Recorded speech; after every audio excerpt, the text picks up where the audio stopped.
अस्सलाम वालेकुम नाज़रीन। उम्मीद आप बखैर वाफियत होंगे।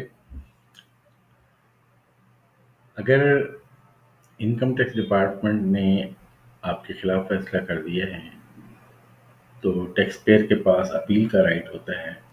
और अपील में अप्लाई करने से के साथ साथ एक स्टे एप्लीकेशन भी फाइल की जाती है, और उसमें बताया जाता है कि इस ऑर्डर को मैंने ऊपर के लेवल पे चैलेंज कर दिया है, और अब अ, जब तक कि उस अपील का फैसला नहीं होता, आपसे रिक्वेस्ट ये की जाती है कि आप मेरे बैंक अकाउंट से पैसे विड्रॉ ना करें। इसी तरह का एक केस हुआ अभी, और इसकी रोशनी में हम देखेंगे कि क्या एफपीआर आपके बैंक अकाउंट से पैसा निकाल सकता है, और अगर निकाल सकता है तो उसकी क्या कंडीशन है।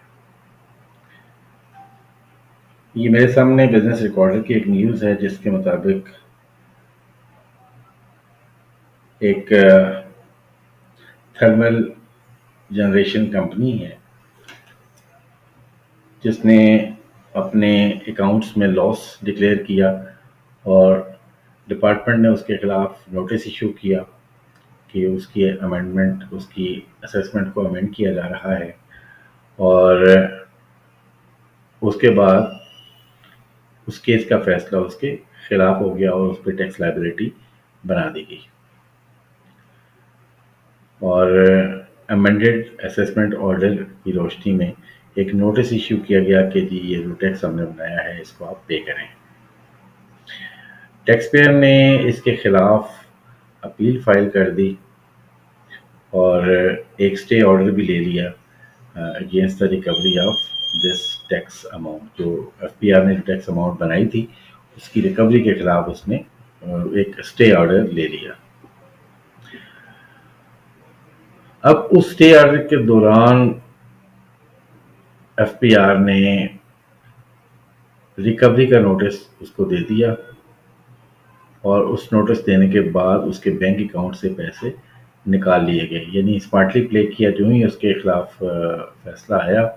उसकी अपील डिसमिस हुई, उसके घंटे 2 घंटे के बाद उन्होंने उसके अकाउंट से पैसे विड्रॉ कर लिए। अब टैक्स पेयर ने इस रिकवरी को चैलेंज किया, और ग्राउंड ये था कि जी एक फ्रेश नोटिस इशू करना ज़रूरी था अपील की डिसमिसल के बाद, लेकिन रीज़नेबल टाइम नहीं दिया गया, जो कि एटलीस्ट 7 दिन का नोटिस देना चाहिए था कि 7 दिनों के अंदर आप अपना टैक्स पे कर दें, वरना फिर आपके बैंक अकाउंट से पैसे निकाल लिए जाएंगे। डिपार्टमेंट ने ये कहा, यानी टैक्स डिपार्टमेंट ने, कि जो इंटरम रिलीफ दिया गया था कि आपके अकाउंट से पैसे नहीं निकाले गए, वो सस्पेंड नहीं हुआ। तो अब अपील में जो है ना, आपकी जो अपील है वो विड्रॉ हो गई है, ये डिसमिस हो गई है, तो इसके लिए फ्रेश नोटिस की ज़रूरत नहीं थी, बल्कि इसको ठीक तरीके से उन्होंने बैंक से पैसे निकलवाए हैं। और उसके बाद जो कॉम्पिटेंट फोरम है उसने ये फैसला किया कि टैक्स पेयर को एक फ्रेश नोटिस इशू करना ज़रूरी था, और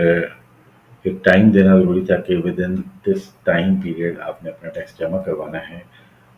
और उसके बाद अगर वो विद इन दैट टाइम अपना टैक्स पे नहीं करता तो फिर उसके बैंक अकाउंट से पैसे निकलवाए जा सकते थे। और फैसले के, यानी अपील की डिसमिसल के अंदर अंदर जो है वो पैसे निकालना गलत है। अब ये जो फैसला है इसकी रोशनी में हमें मालूम ये हुआ कि अगर आपकी अपील डिसमिस भी हो गई है तो तब भी एक फ्रेश नोटिस इशू करना ज़रूरी है टैक्स पेयर को, सो दैट के वो अपनी लायबिलिटी खुद पे कर सके, और अगर वो with in that stipulated time अपने लायबिलिटी पे नहीं करता तो उस सूरत में फिर उसके बैंक अकाउंट से पैसे निकलवाए जा सकते हैं। अगर आपके अगेंस्ट एफबीआर ने कोई टैक्स लायबिलिटी बनाई हुई है और उसके अगेंस्ट पेमेंट जो है वो पेंडिंग है और आपने उसकी स्टे एप्लीकेशन ली हुई है, तो जब तक अपील का फैसला नहीं होता तब तक आपके बैंक अकाउंट में से पैसे नहीं निकाले जा सकते, और आपके खिलाफ फैसला भी आ जाता है तो तब भी एक नोटिस इशू करने के बाद आपसे रिकवरी की जा सकती है। آئی ہوپ کہ یہ ویڈیو آپ کے لیے بینیفیشیل ہوگی. حاضر ہوتے ہیں نئی ویڈیو کے ساتھ. اللہ نگہبان.